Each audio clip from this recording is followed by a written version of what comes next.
Hər kəs salam dostlar. Bugünkü videomuzun qonağı Gözəl xanımdır. Gözəl xanım, xoş gəlmisiniz. Xoş gördük. Mən Gözəl xanımı ətraflı, təbii ki, təqdim eləyə bilərəm sizə, amma istəyərəm ki, o özü qısa da olsa özünü təqdim eləsin. Hər kəsə salam. Mən Gözəl. Hal-hazırda 1 il 6 aydır ki, Almaniyada təhsil alıram. Ulm Universitetində kimya mühəndisliyi üzrə təhsil alıram. 2-ci kursda, 2-ci kurs, artıq 4-cü semestrdəyəm. İxtisas nə idi? Kimya mühəndisliyi, sadəcə magistratura üzrə kimya mühəndisliyi gedir. Okay, Gözəl xanım. Almaniyada təhsil haqqında fikirlər hardan gəldi sizə ki, gedim orada təhsil alım? Hardan belə həvəs yarandı sizə? Düzünü desəm, heç vaxt Almaniya fikrimdə olmayıbdı. Daha çox Amerikaya getmək istəmişəm. Hı. Bu planlar da 4-cü kursun axırlarında artıq qrup yoldaşlarım da xaricə getməyi planlarını deyəndə mənə dedi ki, "Okay, mən də gedə bilərəm bəlkə də." Və kimya mühəndisliyi üzrə Almaniya demək olar ki, ən üstdədir. Mən biraz daha bu proseslərə gec başladığım üçün Amerikada açıq bir proqram yox idi müraciət eləyə biləcəyim. Ona görə Almaniya və UK-yə müraciət eləməyə qərar aldım. UK-yə dövlət proqramı ilə, Almaniyaya da dövlət proqramı ilə getmək istirdim, amma birinci mərhələnin deadline-ını qaçırdığım üçün düşünürdüm ki, ikinci mərhələdə açılar, amma açılmadı. Ondan sonra da öz büdcəm və özəl təqaüdlə Almaniyada təhsil almağa davam etdim.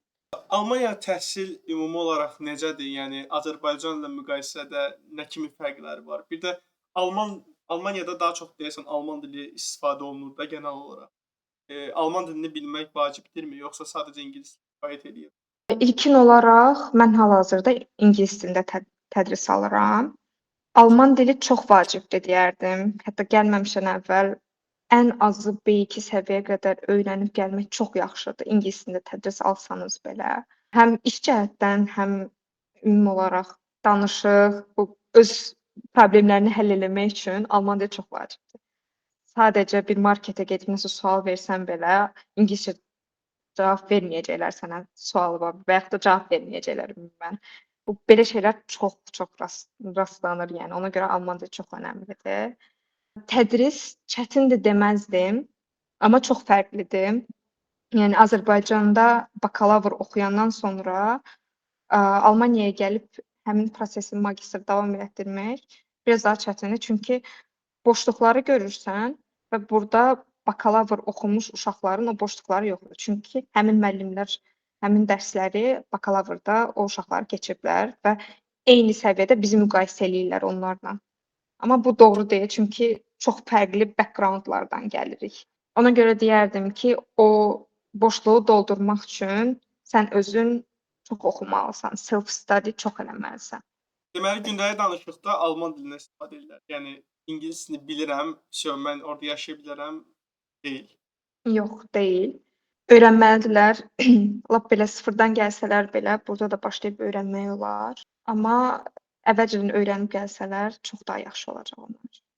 Bəs magistratura üçün siz magistratura üzrə müraciət etdinizsə, əsas kriteriyalar nədən ibarətdir? Yəni ora getməmişdən qabaq nələri bilməlidir, nələri toplamalıdır sənəd olaraq və yaxud kriteriyaları nələr olmalıdır? Bu əslində bütün prosesdə, bütün ölkələr üçün eynidir. Hı-hı. Almaniyada əgər ingilis dilində tədris magistr oxumaq istəyirsinizsə, ilk növbədə ortalamanız yaxşı olmalıdır. Yəni 85-86 üzəri olsa çox yaxşı olar. Yəni yaxşı universitetdə təhsil almaq istəyirsinizsə, bu önəmlidir. Eyni zamanda extracurricular activities də olması çox yaxşı olar. Yəni əlavə aktivitetlər, könüllülüklər, volunteeringlər eləməyiniz çox yaxşı olardı. Çox yaxşı motivasiya məktubu çox önəmlidir. Əgər əlavə bir təcrübəniz varsa sahəniz üzrə, o da çox önəmlidir. Hətta ortalamanız aşağı olsa belə, əgər təcrübəniz varsa sahəniz üzrə, buna da çox diqqət yetirirlər. IELTS-ınız olmalıdır. Təbii ki, ingiliscə təhsil alırsınızsa. Yox, alman dilində təhsil almaq istəyirsinizsə, bu artıq daha fərqlidir. Alman dilində dil sertifikatına ehtiyacınız var. Bəs Almaniyada xərclər tam olaraq necə deyim, yəni Azərbaycanla təbii ki, müqayisə eləyə bilmərik. Avropa ölkəsidir. Amma bildiyim qədərilə məsələn İngiltərə bahalı bir yerdə yaşamaq üçün.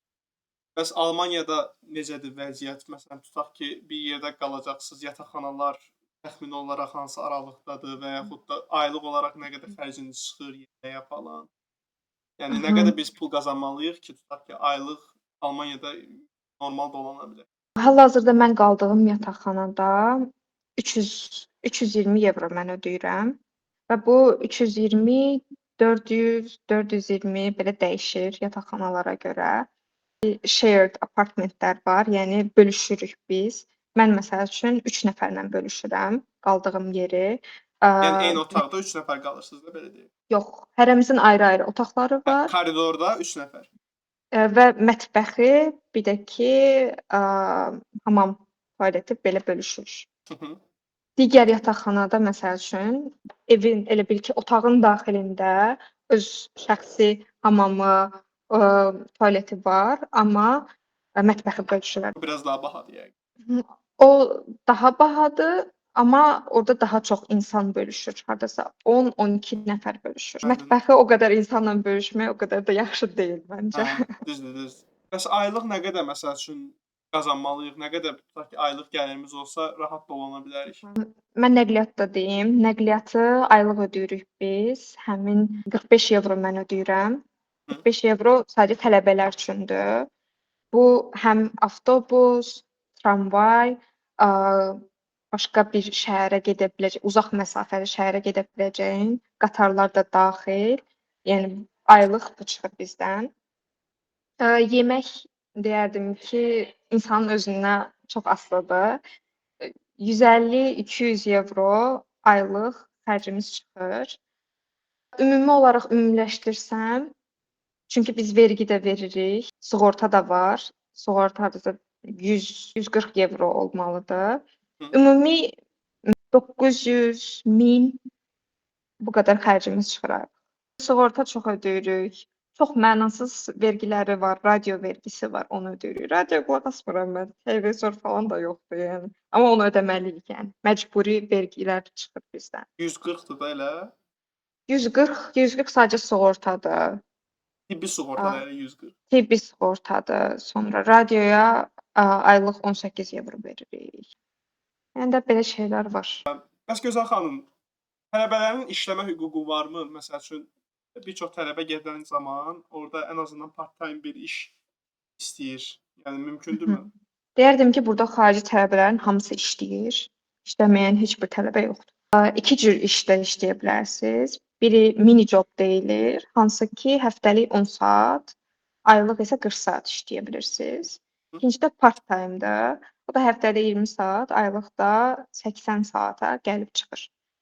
Saatlıq gəlir nə qədərdir orada? Tələbələr üçün hal-hazırda 13, 14, 15 belə dəyişir. Bəs almanlar özləri, yəni millət olaraq necədir? Xoş ünsiyyətçidirlərmi, yoxsa soyuqqanlıdırlarmı? Düzdür, soyuqqanlıdırlar, amma öz dillərində danışsan, bayağı hörmətlə yanaşırlar, dinləməyə çalışırlar, kömək eləməyə çalışırlar. Amma deyərdim ki, öz dillərində danışmasan, cavab verməyib gedə bilirlər, yəni. O şeylər də var. Aynen. Gözəl xanım, bəs imtahanlar necədir orada Azərbaycanla müqayisədə? Yəni açıqdırmı, qapalıdırmı, yoxsa kompüterdədir? İmtahanlar 3 növdür. Şifahi imtahan var, proyektlər var, prezentasiyalar var, bir də ki, yazılı imtahanlar var. Mənim proqramımda daha çox şifahi imtahanlardır. Hal-hazırda Almaniyada problem olan şey AI written proyektlərdir. Ona görə hətta keçən il proyekt olan dərslər belə şifahi imtahan götürür artıq.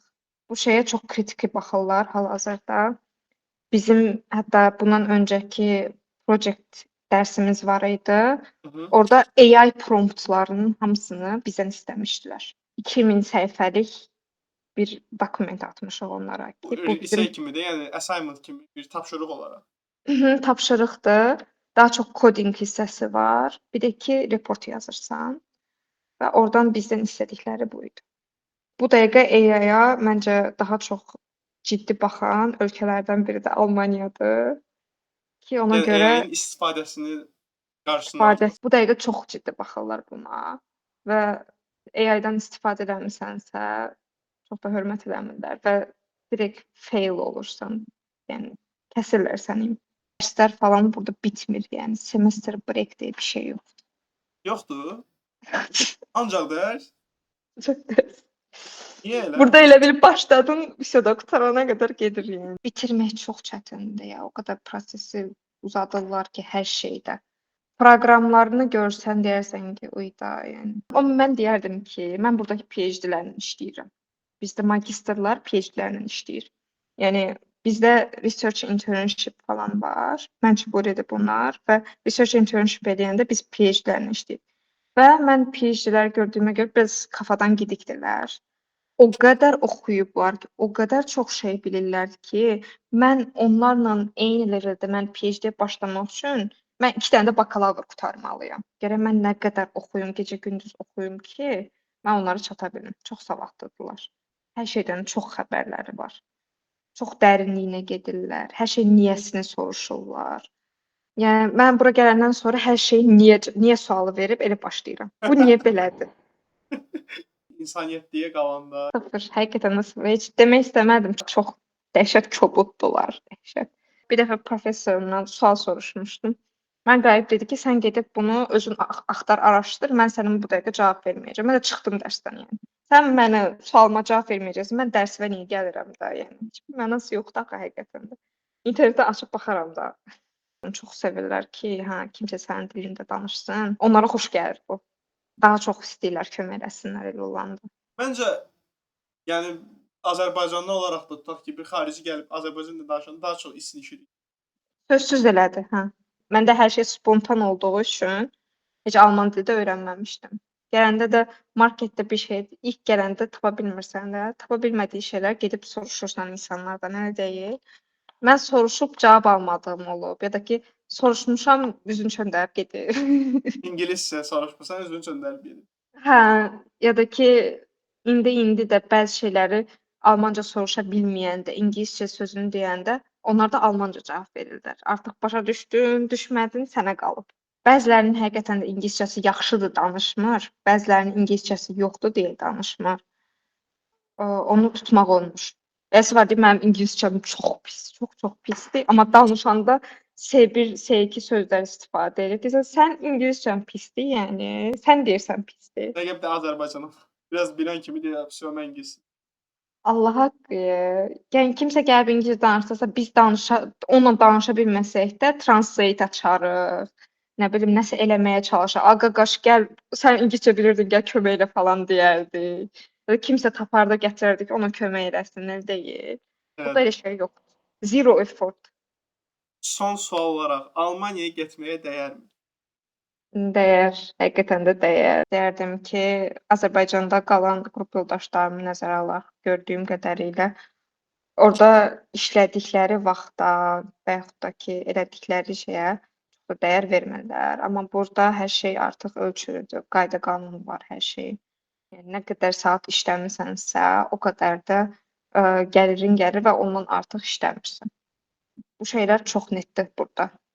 O şeyləri çox bəyəndiyim üçün mən deyərdim ki, Almaniyaya yaşamağa dəyər. Amma biz insanlar olaraq, Azərbaycanlılar olaraq bizim üçün biraz çətindir. Çünki burada o qədər də biz axşamlar çölə çıxıb dostlarımızla Biraz əylənməyi çox istiqanlı sevirik. millət idi, amma onlar Biz çox istiqanlı millətik. Belə şeylər çox önəm veririk. Amma burada saat 10-dan sonra həyat dayanır. Ondan sonra heç marketlər də yoxdur, insan da yoxdur çöldə. Bu şeylər biraz çətindir. Amma sadəcə iş cəhətdən, yaşam cəhətdən çox yaxşıdır. Amma mən özüm də düşünmürəm ki, burada davamlı olaraq qala bilərəm. Deyirlər ki, gəzməyə qərib ölkə, ölməyə vətən yaxşı. Gözəl xanıma bir daha videoda iştirak etdiyi üçün və suallarımıza cavab verdiyi üçün təşəkkür edirik. Minnətdaram Gözəl xanım. Mən də təşəkkür edirəm. Çox sağ olun dəvətiniz üçün. Növbəti videolarda görüşərik.